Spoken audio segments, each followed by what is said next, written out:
Hey, everybody, welcome back.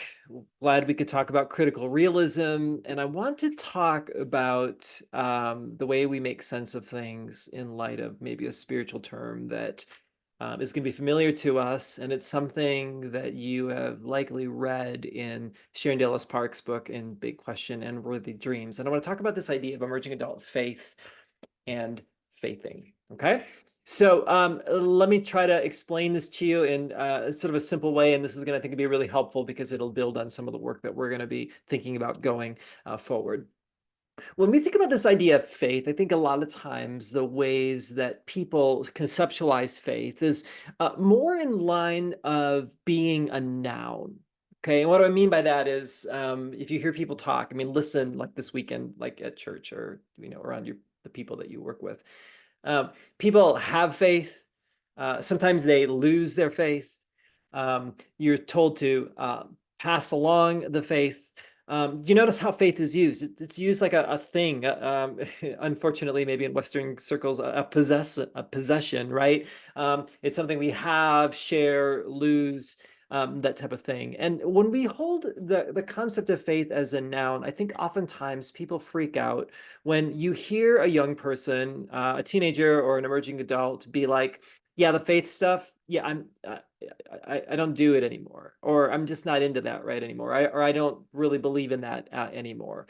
I think that what sometimes happens is that when people hear a young person speak that way, they instantly kind of go into noun faith mentality, and they think to themselves, "Oh my goodness, this person has lost their faith. It's gone. Like they've chucked it, they've left it behind, they've forgotten about it, whatever it might be." And this creates a tremendous amount of anxiety for people who love these emerging adults. And so sometimes the impulse can be, well, you've got to like find your faith again. We've got to give it to you again. We've got to somehow get it to you, and we've got to get back to there. Or we're really freaking out, like perhaps an emerging adult is becoming an atheist, or I don't know, something like that. So when faith is conceptualized as a noun, it can have all these implications that I think can really create anxiety in people. And it doesn't necessarily help emerging adults, because now you've got emerging adults that are like, "Look, I just said that I doubted it. I don't believe the way I did before. And now you're telling me that I don't believe in God? Like, are you like saying that there's like something like inherently wrong with me?" To see what can happen is it can all of a sudden have this bad blood between people that are concerned but like freaking out, and also emerging adults that feel completely misunderstood. And so this creates a tremendous sense of challenge and problem. The other problem with faith as a noun is that sometimes it almost acts like a deposit. And so sometimes what will happen, and I get in conversations with a lot of leaders about this, where they'll be like, "Okay, so if emerging adults are losing their faith, then what we've got to do is we've got to do better at youth ministry, and probably even better at children's ministry, because if we can get children's ministry to get it right, then we won't have these problems when people are in their 20s." Now, think about what that is saying. It's basically saying something like, if we can gas up children with enough Jesus, like fill them up enough with Jesus, like maybe they'll have enough like gas in the tank to get through adolescence and emerging adulthood, so that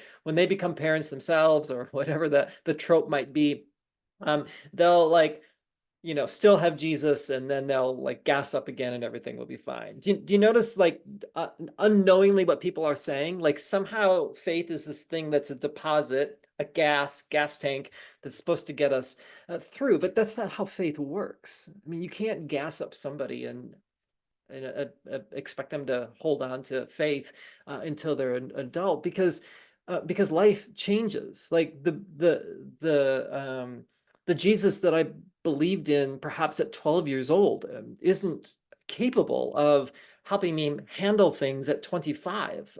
Like my perceptions and conceptions of the way the world works and who God is has been changing. And so like my faith has to grow with it, which is why faith as a noun has limitations. But faith as a verb opens up new possibilities. And this is where Sharon Dallas Parks talks about this idea of faithing. We don't just have faith, faith is something that is morphing, changing, becoming, growing, developing, which is really, really crucial. And you'll hear me say this a lot moving forward.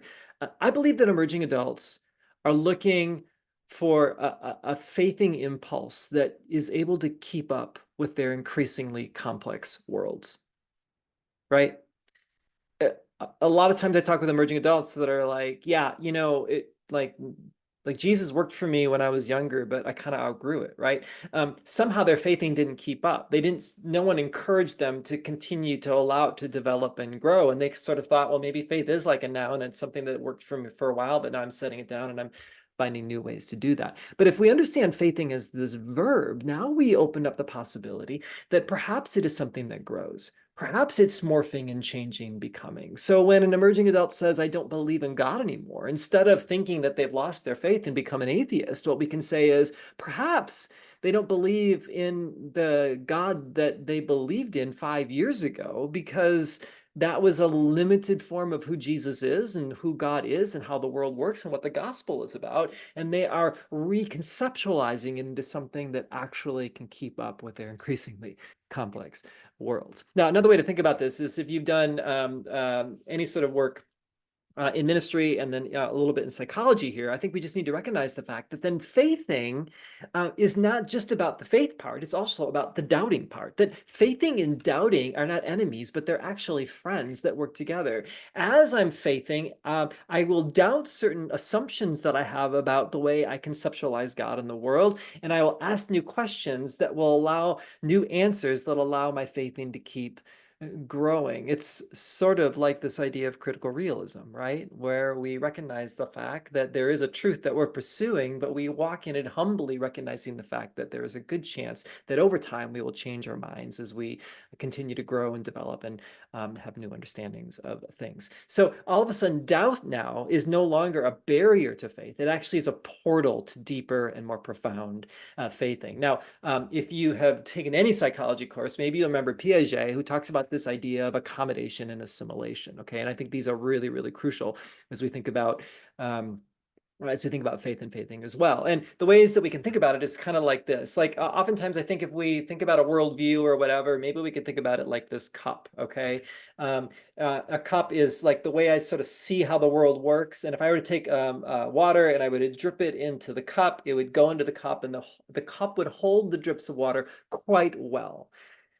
Epistemologically, the way I think about that is this, is like if this is my worldview and I learn something or I have an experience like that's like a drop of water, my mind says it fits, it makes sense, it fits, it makes sense. That is assimilation. Okay, that's the ability where we have a worldview or a way that we think the world works, and we just continue to see that as we live our lives, that somehow things make sense because it seems to coincide or work with the way that I construct the world. Okay.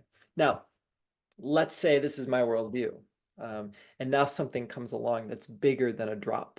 Okay, let's say I take the couch back here in my room, and I try to put that into this cup. What will happen to the cup? The cup will utterly destroy, right? Why? Because the couch can't fit into the cup. The couch for emerging adults and for people in general are the crises in life. They're the divorce that my parents decided to take once I went off to college. They're the um, first real heartbreak that I've had when I thought I found true love and that didn't work out. It's the moment that I realized that I've been telling everybody my whole life that I was going to be a doctor, and I realized that I don't really think I have the talent or the desire to do what it takes. And there's a part of my identity that is completely gone, right? Um, it's the moment when I experience my first real sense of failure, right? These are moments when the way I thought the world worked doesn't work that way. And it shatters my view of things making sense. and assimilation doesn't work anymore, and I have to move to accommodation, where this view of the world has to get big enough to hold the new experiences and knowledge that I have. Okay, that's faithing. That's the undoubting. It's the work that we do when assimilation works for a period of time, but we get to these moments where something extreme happens in our lives that isn't like necessarily extreme to everybody, but it could just be extreme to us, that forces me to deconstruct and reconstruct a bigger view of the way I think the world works. We'll talk more about this when I talk really specifically about some of my research on doubting, but this is a really vulnerable space for all people, but especially for emerging adults. And so when we begin to understand this concept of faithing, I think it opens up this new possibility of what meaning making is about and what emerging adults are actually do as they think about their spirituality. So with that in mind, I just have a couple of self questions for you. Can you remember a time when your faith journey had to accommodate a life experience rather than assimilate it? Can you remember a moment like that when it's like, wow, the world doesn't work like I thought it did? Something I learned or something I experienced has utterly changed things, and I've got to like re-evaluate everything. What was that like for you? What was that like for others that you've talked with, right? I think we're going to discover that this faith thing is more than just an intellectual endeavor. It actually has some other dynamics that makes this a really profound and powerful and emotional space that requires a sensitive and compassionate person to come alongside with.